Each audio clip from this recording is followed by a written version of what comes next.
Welcome to the Sage Thought Leadership Podcast, transforming the way people think and work so their organizations can thrive. Well, hi everyone, and welcome to our podcast. I'm Ed Kless, and I am thrilled to be joined today by my former Sage colleague, Rachel Fisch. Welcome back, Rachel. Thanks so much. It's a little sad, Ed, to have former in there, but I guess that was my own doing. But yes, very good to be back. That's right. And before we started recording, and for those of you watching, Rachel missed out on the Sage hoodie that we all got this year. We made a, sometimes you win, sometimes you lose, Rachel. But Rachel, you are now the Chief Development Officer at High Rock Accounting, and it's a little bit of an unusual title. So tell me, what does a Chief Development Officer do? Well, we had to actually try to figure out a title that would kind of encapsulate everything that I'd be working on. So Liz Mason is the CEO. She's certainly no stranger to the accounting world. She's a phenomenal woman leader and influencer, and she's just a genius. Anyway, and so when she approached me and kind of said, "Hey, we need to grow, and you're really good at growing things, and so let's kind of figure out what that might look like." So right now, basically, I started all of 2 weeks ago, and I'm doing everything from, taking a really close look at our internal tech stack to make sure that our tech stack itself is scalable. So right now, we're a firm of about 25 or 30 employees, but definitely set to grow, and in fact, with some international expansion plans, including announcing a Canada launch within 2021. So that's all pretty cool. So not only do I need to make sure that our tech stack is scalable for the existing firm, but I also need to make sure that the tech that we choose can be kind of replicated, or the tech stack can be replicated in these other firms, in these other countries, as well as, which pieces of it do need local tech to kind of fit into those things. And it feels like this is an area of accounting firm space where there are tons of options in like that small or micro to small firm in terms of tech tools. And there are tons of like super big enterprise solutions. But actually talking to several in this space, I just actually had a call with Donnie Shimamoto the other day about like the tech in this space. And it's really slim pickings for sure, especially to really pick something that's going to scale. And then, of course, on the kind of global growth side, taking a look at, are there specific industry verticals we want to grow in? Are there firms that would be good targets for acquisition that are in, the markets that we want to grow into? And so what do those look like? Like instead of being on the Sage side, looking at what is our customer profile, or what is the firm profile that we're selling to? In this case, it's like, what is the partner profile or the firm profile that we want to partner with or acquire? And so it's a really fascinating thing right now to kind of take some of those product-based principles and kind of flip them a little bit, leverage them into this kind of approach. So yeah, it's really cool and exciting. That does sound cool and exciting. While you were talking, I jotted down a note here. It's interesting to bring up this middle section tech stack, because it's something that at Sage we're talking about. We've got some new programs that we've released, this thing called the 20 for 20, and that's exactly who we're targeting as well. And I wanted to ask your thoughts on this. This is a great podcast, but it's also good intelligence for me. Is the upper end products that you were saying that are that more for the larger firms? Is that a pricing problem for them, or a feature functionality problem for them, for you to evolve into that? Yeah, so this I think is actually a challenge in itself when you're talking to anybody about small business anything to medium segment anything. So we do have, Liz Mason being a national ambassador for Xero, the small business piece is majority solved on Xero, but our mid-market is actually solved on Sage Intacct. So we use that within our firm to provide CAS services to those clients. And there's some great industry verticals that align there, but it really feels like sometimes the jump, because I was asked this all the time at Sage, right? Like, what do you consider small business, or what do you consider mid-market? In some cases, it is a volume issue, that small business solutions can only have a certain number of records in it, or can only have a certain number of contacts in it, that kind of thing in volume. And in other cases, it's complexity. So in our case, what's unique about it is that we want the complexity of, an international full service firm, but right now we're only serving 25 to 30 employees.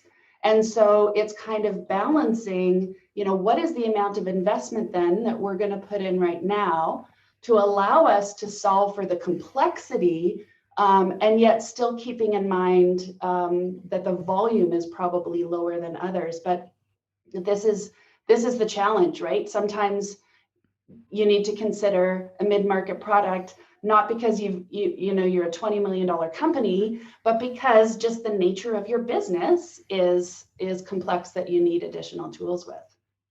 Yeah, I mean, and this is just a problem I think that has repeated itself for it's a couple of decades now. I can remember having similar conversations back in the early days of what we used to call client server.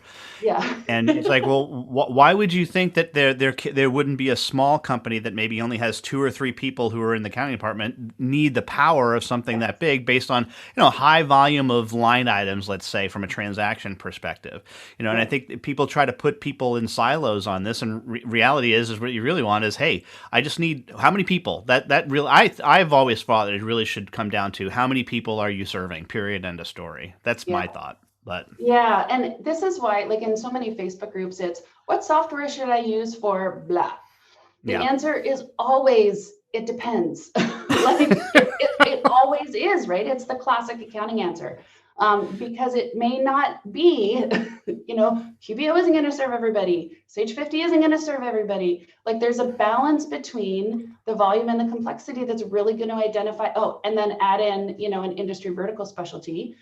That's really going to define what the best solution is for you. So, I mean, you can have a common tech stack, great, but, I think there are still some things that maybe need to be a little bit flexible on.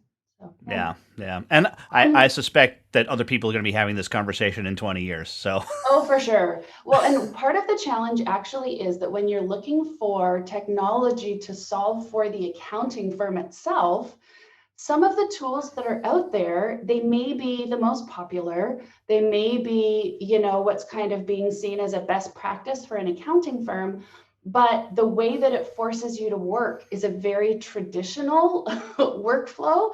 And so trying to find something that, again, kind of allows us to work in the way that we have found success working here at High Rock, is actually much more challenging than you would think, because software can tend to cement workflows in a certain way, that if you're looking to scale, or if you're looking to transform, or looking to work differently than a lot of traditional accounting firms do, they just don't really allow for that. So these are some new things that I'm discovering, that I'm sure people are like, yeah, I could have told you that. But seeing it firsthand is really kind of fascinating.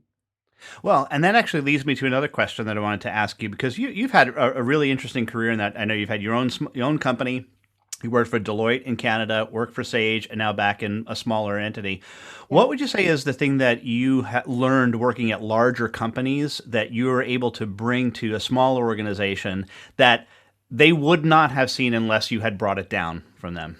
Yeah, that's a really great question, because I think out of everything and out of every work experience that I've had,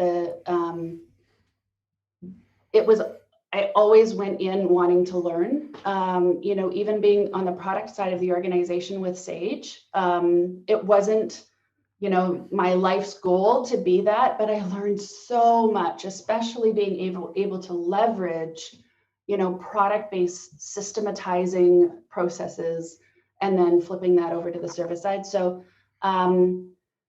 gosh, I think the one thing that humans will continue to do well is take one thing from one place and be able to apply what you've learned to a completely different application. And I think sometimes that's actually what might be missing in that, small business space, is just the level of exposure that you've had to so many different people who think so differently and approach work so differently, so that I feel like I have a much bigger and robust toolbox, coming back to a smaller organization, than I would have otherwise if I had kind of stayed at that small organization. And also to be able to see tools that are typically kind of big business, and then find small business cloud-based alternatives to that, is also really cool. There are a lot of tools available, and I think it's just kind of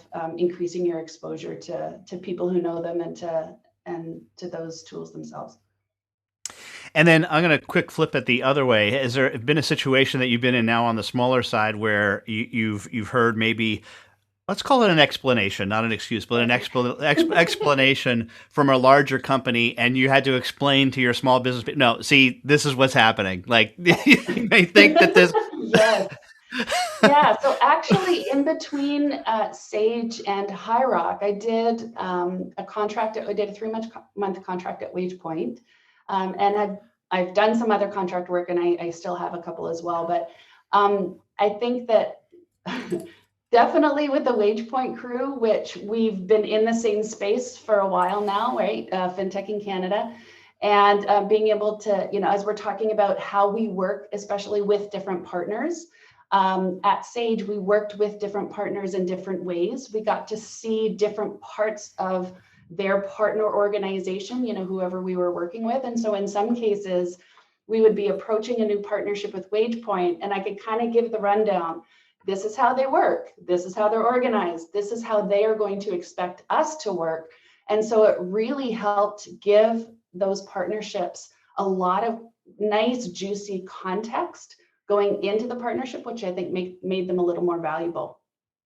Cool. Yeah, that's helpful. Thanks. So, I usually have an exit question and I ask about heroes, but I think I've asked you that question like 3 or 4 times. So I'm gonna make an exception and pivot a little bit. I want to ask you this: is what are you consuming from a media standpoint lately around COVID? Like what TV show, what book, what content are you consuming?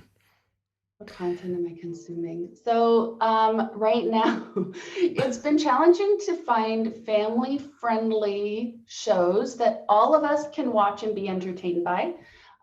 So right now, we've been working our way through Parks and Recreation. That's our family show. And then my husband and I have been kind of binging our own, not kid-friendly shows. So right now we're on Better Call Saul. So like some of those oldies but goodies that we never got a chance to see before.